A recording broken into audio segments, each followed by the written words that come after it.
la gal sana min ron zong tu mi sual nong tlak lo ta nun pe tu la iswa thamon na omoy a lo ri katlang thiang hima chua an dina to ngai lovang thing hia le beram no chulung rualen bong ale sakei bak nei ko ang kha taleng za in lung oi lo na reng reng aom to lo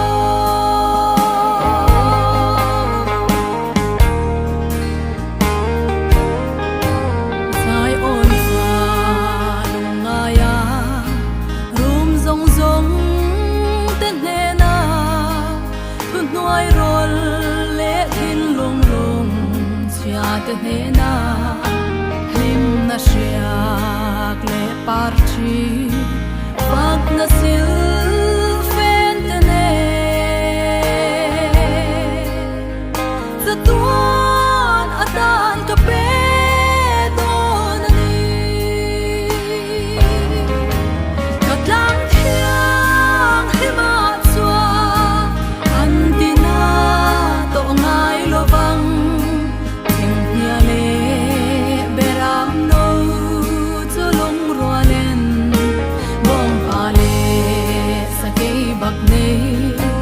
ko ang kha taleng za in lung oi lo na reng reng aom to lo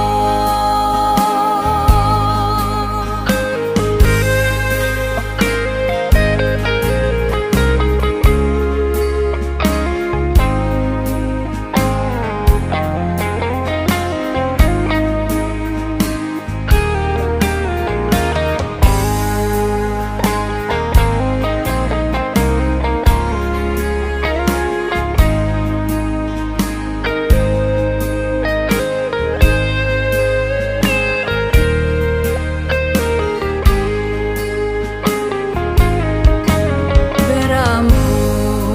rin om lo beram te pangai lo chu an sual wangin an hne na ka in larang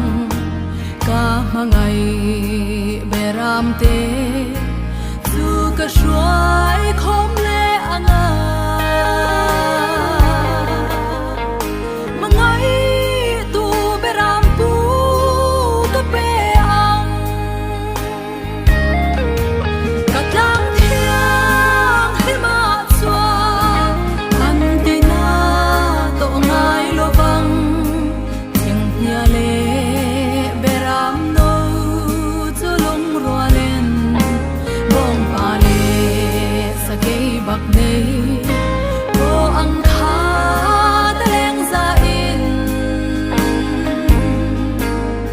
lung oi lo na reng reng aom to lo